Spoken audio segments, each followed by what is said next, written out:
Bonjour Monsieur Serres, c'est un grand honneur de vous rencontrer. Aujourd'hui nous sommes au Salon du Livre, vous êtes l'invité d'honneur. Qu'est-ce que ça représente pour vous exactement? Au départ, c'est toujours délicat d'avoir une réaction lorsqu'on vous honore. Est-ce qu'on est flatté? Est-ce qu'on est vaniteux? Est-ce qu'on le reçoit avec humilité?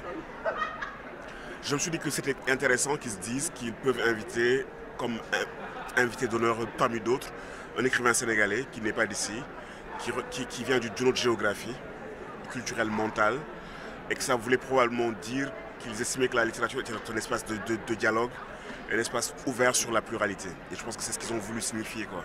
Et je suis sénégalais, mais je publie chez Mémoire d'Encrier depuis 2011. J'ai publié plusieurs livres, et donc je pense aussi que c'était aussi une manière de reconnaître le travail d'ouverture que Mémoire d'Encrier fait depuis une dizaine d'années ici, quoi, à Montréal. Donc comme vous l'avez dit, vous êtes écrivain sénégalais, mais pas que, vous avez également plein d'autres casquettes comme on dit. Est-ce que vous pouvez du coup vous présenter aux lecteurs d'Afrique Caraïbes Montréal? Alors, je suis universitaire, j'enseigne l'économie à Gaston Berger à Saint-Louis.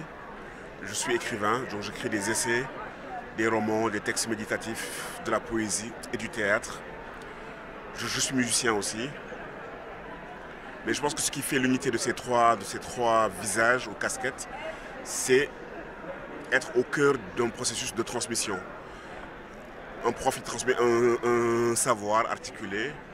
Un musicien, il transmet des émotions musicales. Et un écrivain, il transmet une expérience existentielle. Donc je pense que c'est ce qui résume en fait la démarche. Être dans la transmission et la rencontre de la sensibilité d'autrui, de son esprit ou de son âme, quoi. Voilà.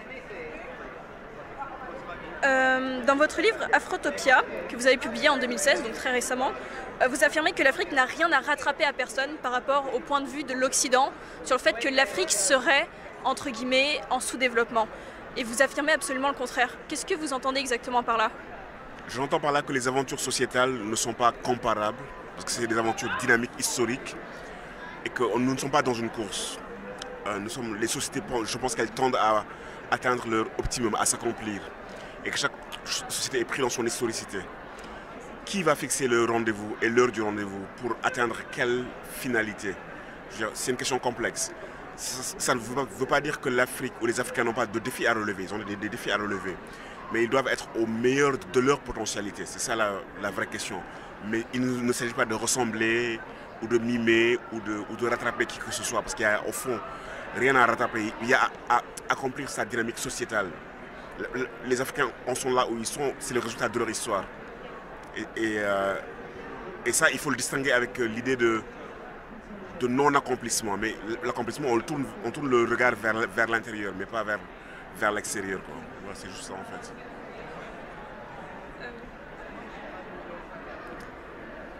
Vous affirmez également que les moyens d'évaluation actuels d'un développement d'un pays sont assez désuets pour qualifier l'Afrique. Comme par exemple, vous disiez que le PIB n'est pas forcément représentatif d'un développement du pays.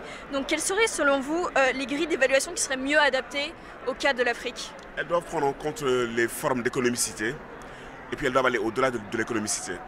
La vie ne se résume pas à un indicateur de revenus par habitant qui ne dit rien en fait, qui ne dit pas comment les richesses sont réparties. Mais ça, on est dans les moyens. Ce qui est important dans les existences humaines, ce sont les finalités. Et comment on évalue les finalités? La vie, ce n'est pas une performance, c'est une expérience. Et comment on évalue l'expérience d'un groupe?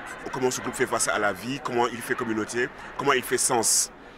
Et nous sommes dans une société où on accorde le primat à la quantité, pas à la qualité, à l'avoir et pas à l'être. Et je pense que, en tant qu'économiste, je connais le rôle de ces indicateurs. Ça indique où on en est. Et c'est des indicateurs qui sont très partiels, qui n'indiquent pas tout. Mais la question, ce n'est pas l'indication, c'est la finalité, c'est où est-ce qu'on veut aller. Et je pense qu'il faut repenser toutes ces catégories qui évaluent et ne pas leur faire dire ce qu'elles ne sont pas censées dire. Et c'est plus ça l'idée, c'est qu'on leur fait dire plus qu'elles ne sont censées dire. Et on leur fait jouer des rôles qui ne sont pas les rôles qu'ils sont censés jouer. Et donc, selon vous, quels seront les critères d'évaluation qui seraient plus adaptés? C'est une grande question sur laquelle des gens travaillent pour avoir des critères beaucoup plus vastes, beaucoup plus exhaustifs, faisant appel à des dimensions matérielles et immatérielles. Déjà, l'indicateur de développement humain est déjà en progrès. Mais ça ne suffit pas. Il y a d'autres dimensions immatérielles. Mais ça pose une question philosophique beaucoup plus importante. Tout ce qui est important n'est pas quantifiable. Il faut peut-être qu'on sorte de la quantophrénie, qu'on sorte de l'idée qu'il faut tout évaluer, tout qualifier, tout quantifier. Peut-être que les choses les plus fondamentales sont hors de la quantification. Et c'est ça la question. Qu'est-ce qu'on fait de cette chose-là en fait? Comme le vivre ensemble que vous valorisez dans votre livre. Oui, et comment on le quantifie, le vivre ensemble? C'est-à-dire quand les gens vous reçoivent, qui sont hospitaliers, qui sont généreux, que vous vous sentez bien, est-ce que ce sont des points dans le PIB? Est-ce qu'on le voit dans le PIB? Non. Est-ce qu'on le voit dans les indicateurs qui sont censés dire qui vous êtes? Non. Et pourtant, c'est fondamental. Voilà. Et un dernier mot, donc, avez-vous quelque chose en particulier à dire en tant que représentant de l'Afrique au Salon du Livre? Non, j'ai juste à dire que, en fait, malgré les dystopies, malgré les crises que nous pouvons connaître, l'avenir demeure ouvert. Et il ne s'y est qu'aux Africains de l'inventer et de le produire. Et ils ont toutes les ressources, toutes les possibilités pour le faire, pour le décider, pour l'inventer et pour le faire advenir dans leur histoire. Et ça, c'est juste une tâche qui leur incombe. Et ils ont absolument les moyens de la remplir de la manière la plus belle et de la manière la plus accomplie. Merci beaucoup pour nous avoir accordé.